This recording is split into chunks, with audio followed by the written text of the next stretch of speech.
بسم اللہ الرحمن الرحیم۔ صیام رمضان، قیام اللیل، پوسٹ نمبر 5۔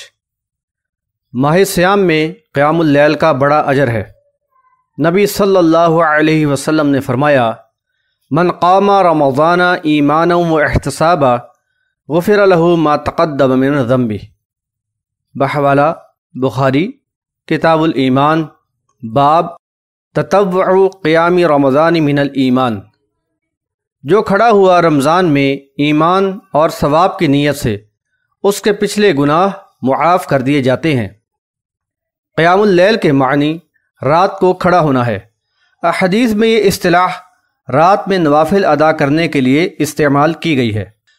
رات کی صلاح کی ادائیگی نہایت افضل عبادت ہے، اور احادیث سے معلوم ہوتا ہے کہ اس وقت فرشتے بھی حاضر ہوتے ہیں، اور رات کے آخر میں اللہ تعالیٰ آسمان دنیا پر تشریف لاتا ہے اور فرماتا ہے کہ ہے کوئی مجھ سے سوال کرنے والا کہ میں اسے عطا کروں، کوئی مجھ سے دعا کرنے والا ہے کہ میں اس کی دعا قبول کروں، ہے کوئی مجھ سے مغفرت چاہے اور میں اس کو بخش دوں۔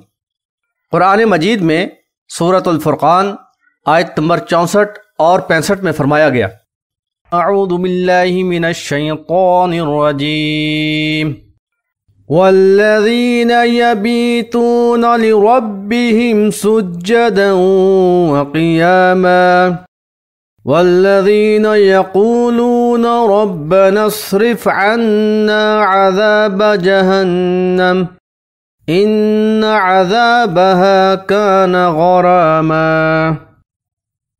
ان کی راتیں اپنے رب کے سامنے قیام و سجود میں گزرتی ہیں، اور وہ دعا کرتے ہیں کہ اے ہمارے رب، ہمیں عذاب جہنم سے بچا، بلا شبہ اس کا عذاب بڑا تکلیف دہ ہے۔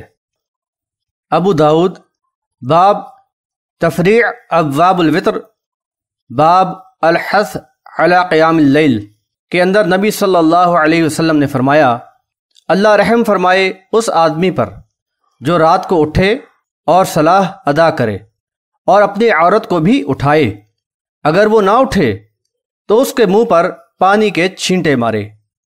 اللہ رحم فرمائے اس عورت پر جو رات کو اٹھے اور صلاح ادا کرے اور اپنے شوہر کو اٹھائے، اور اگر وہ نہ اٹھے تو اس کے منہ پر پانی کے چھینٹے مارے۔ یہی عبادت جب ماہ سیام میں ہو تو اس کا اجر اور بھی بڑھ جاتا ہے، جیسا کہ حدیث میں بیان کیا گیا، جو مسلم اس ماہ میں قیام اللیل کے لیے ایمان اور ثواب کی نیت سے کھڑا ہوا تو اس کے سابقہ گناہ معاف کر دیے جاتے ہیں۔ گویا ماہ سیام میں یہ عمل ایک مسلم کے لیے ثواب کمانے اور سابقہ گناہ معاف کرانے کا ایک بہترین موقع ہے۔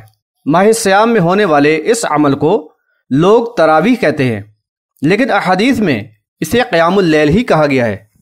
زید بن ثابت رضی اللہ تعالی عنہ فرماتے ہیں، ان رسول اللہ صلی اللہ علیہ وسلم اتخذ حجرہ قال حسبت انه قال من حصیر فی رمضان فصلى فيها لياليا فصلى بصلاته ناس من اصحابه فلما علم بهم جعل يقعد فخرج اليهم فقال قد عرفت الذي رأيت من صنيعكم فصلوا أيها الناس في بيوتكم فإن أفضل الصلاة صلاة المرء في بيته إلا المكتوبة۔ حوالہ بخاری کتاب الآذان، باب صلاة اللیل۔ رسول اللہ صلی اللہ علیہ وسلم نے رمضان میں ایک حجرہ بنایا تھا۔ سعید کہتے ہیں، مجھے خیال آتا ہے کہ زید بن ثابت رضی اللہ تعالی عنہ نے یہ کہا تھا کہ وہ چٹائی کا تھا، اور اس میں چند شب آپ نے صلاح ادا کی۔ اس کا علم آپ کے اصحاب کو ہو گیا، اس لیے انہوں نے آپ کی اقتداء میں صلاح ادا کی، مگر جب آپ کو ان کا علم ہوا تو بیٹھ رہے، پھر صبح کو ان کے پاس تشریف لائے اور فرمایا کہ میں نے تمہارا فعل دیکھا، اسے سمجھ لیا، یعنی تم کو عبادت کا شوق ہے، تو اے لوگو اپنے گھروں میں صلاح ادا کیا کرو، کیونکہ آدمی کی صلاح میں سب سے افضل وہ صلاح ہے جو وہ گھر میں ادا کرے سوائے فرض صلاح۔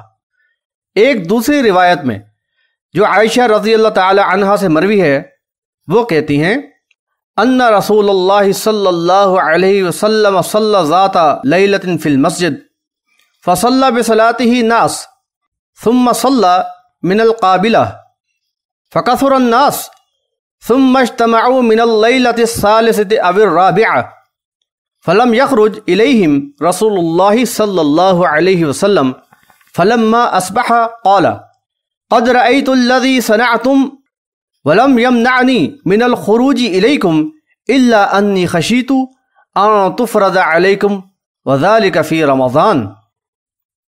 حوالہ بخاری کتاب التہجد، باب تحرید النبی صلی اللہ علیہ وسلم علی صلاۃ اللیل والنوافل من غیر ایجاب۔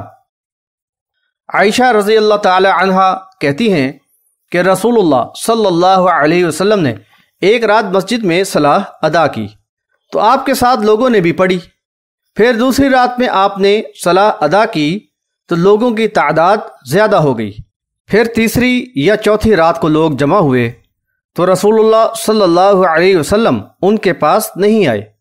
جب صبح ہوئی تو آپ نے فرمایا کہ میں نے اس چیز کو دیکھا جو تم نے کیا، اور مجھے باہر آنے سے کسی چیز نے نہیں روکا بجز اس خوف کے کہ کبھی تم پر فرض نہ ہو جائے۔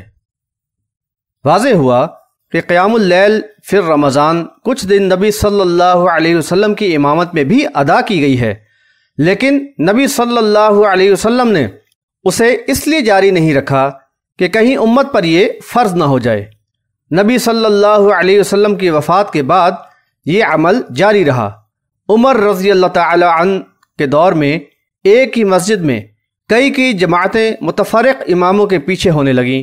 بخاری کتاب التراویح باب فضلی من قام رمضان کے اندر یہ حدیث آئی ہے، عن عبد الرحمن بن عبد القاری انه قال خرجت مع عمر بن الخطاب رضي الله عنه ليلة في رمضان إلى المسجد فإذا الناس أوزاع متفرقون يصلي الرجل لنفسه ويصلي الرجل فيصلي بصلاته الرهط فقال عمر إني أرى لو جمعت هؤلاء على قارئ واحد لكان أمثلا ثم عزم فجمعهم على أبي بن قاب ثم خرجت معه ليلة أخرى والناس يصلون بصلاة قارئهم قال عمر نعم البدعة هذه والتي ينامون عنها أفضل من التي يقومون يريد آخر الليل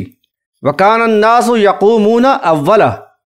عبد الرحمن بن عبد القاری سے منقول ہے، عبد الرحمن نے بیان کیا کہ میں عمر رضی اللہ تعالی عنہ کے ساتھ رمضان کی ایک رات مسجد کی طرف نکلا۔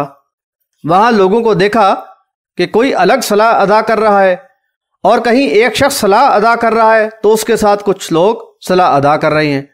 عمر رضی اللہ تعالی عنہ نے فرمایا کہ میرا خیال ہے کہ ان سب کو ایک قاری پر متفق کروں تو زیادہ بہتر ہوگا۔ پھر اس کا عزم کر کے ان کو ابی بن کعب پر جمع کر دیا۔ پھر میں ان کے ساتھ دوسری رات میں نکلا، لوگ اپنے قاری کے ساتھ صلاح ادا کر رہے تھے۔ عمر رضی اللہ تعالی عنہ نے فرمایا کہ یہ ایک اچھی نئی بات ہے، اور رات کا وہ حصہ یعنی آخری رات جس میں لوگ سو جاتے ہیں اس سے بہتر ہے جس میں کھڑے ہو جاتے ہیں، اور لوگ ابتدائی حصہ میں کھڑے ہوتے تھے۔ واضح ہوا کہ یہ کام خود نبی صلی اللہ علیہ وسلم نے کچھ دن کیا، اور بعد میں باقاعدہ صحابہ نے اس کا مکمل اہتمام کیا۔ روایات سے معلوم ہوتا ہے کہ صحابہ رضوان اللہ علیہم اجمعین طویل قیام کیا کرتے تھے۔ موطا امام مالک کتاب الصلاح باب قیام رمضان میں صائب بن یزید رحمۃ اللہ علیہ سے روایت ہے کہ عمر رضی اللہ تعالی عنہ نے ابی بن قعب رضی اللہ تعالی عنہ اور تمیم داری رضی اللہ تعالی عنہ کو 11 رکعتیں پڑھانے کو کہا۔ امام ایک رکعت میں 100 آیتیں پڑھتا، یہاں تک کہ ہم لکڑی پر سہارا لگاتے اور ہم فجر کے قریب ہی فارغ ہوتے تھے۔ موطا امام مالک کتاب الصلاح باب قیام رمضان میں عبد الرحمن بن حرمز اعرج کہتے ہیں رمضان میں قاری سورۃ البقرہ 8 رکعات میں مکمل کرتا تھا، اور جب 12 رکعات میں مکمل کرتا تو لوگ سمجھتے کہ تخفیف ہو گئی ہے۔ چنانچہ ہمیں بھی اس بات کو اپنانا چاہیے اور قیام اللیل میں طویل قرات کرنا چاہیے۔ روزانہ کم از کم 1 یا 1.5 سپارہ پڑھنا چاہیے۔ تعداد رکعات فی القیام اللیل۔ قیام اللیل فی رمضان نفل ہے اور نوافل کی تعداد مقرر کرنا صحیح نہیں، جبکہ نبی صلی اللہ علیہ وسلم نے اس کا تعین نہ فرمایا ہو۔ اپنی سہولت، رغبت و شوق کے مطابق جتنے چاہیں نوافل ادا کیے جائیں۔ یاد رکھیں تراویح بھی قیام اللیل ہی ہے، اس لیے اس کی رکعتیں بھی قیام اللیل کے مطابق ادا کریں، اور ان کی تعداد مختلف روایات میں مختلف آئی ہے۔ مندرجہ بالا احادیث اور مزید احادیث سے رسول اللہ صلی اللہ علیہ وسلم اور صحابہ اکرام رضوان اللہ علیہم اجمعین سے قیام رمضان میں رکعتوں کی مختلف تعداد ثابت ہوتی ہے، لہذا قیام اللیل فی رمضان میں 8، 10، 12، 20 یا زیادہ جتنی ہمت اور شوق اجازت دے پڑھ لینی چاہیے۔ مسجد میں باجماعت قیام کرنے کے بعد رات کو گھر میں انفرادی قیام اللیل کا موقع بھی ضائع نہ کریں کہ یہ افضل ہے۔ بعض لوگ 8 رکعات پڑھنے کو خواہش نفس کہتے ہیں اور انہیں تہجد کی صلاح کہہ کر اول قیام اللیل فی رمضان سے جدا کر دیتے ہیں، جبکہ دوسرے لوگ انہی 8 کو مسنون تعداد کہتے ہیں اور اس سے زیادہ کے انکاری ہیں۔ یہ دونوں قسم کے لوگ افراد و تفرید اور مسلکی تشدد کا شکار ہیں۔ جیسا کہ پہلے بتایا گیا کہ قیام اللیل فی رمضان اور تہجد دونوں ایک ہی صلاح کے نام ہیں، جن کے لیے حدیث میں قیام اللیل کا لفظ آیا ہے۔ فرق صرف اتنا ہے کہ اول قیام اللیل فی رمضان، یعنی جسے عرف عام میں تراویح کہا جاتا ہے، اس کو لوگ عشاء کے ساتھ اول وقت میں ادا کر لیتے ہیں۔ اب جیسا جس کا ذوق اور ہمت و وسعت ہو سو اسی قدر وہ رمضان میں قیام اللیل کرے۔ غرض یہ کہ نہ تو 8 رکعت پڑھنا خواہش نفس ہے اور نہ 8 سے زیادہ پڑھنا خلاف سنت۔ انشاءاللہ تعالی اگلی پوسٹ میں اعتکاف اور لیلۃ القدر کے بارے میں بیان کریں گے۔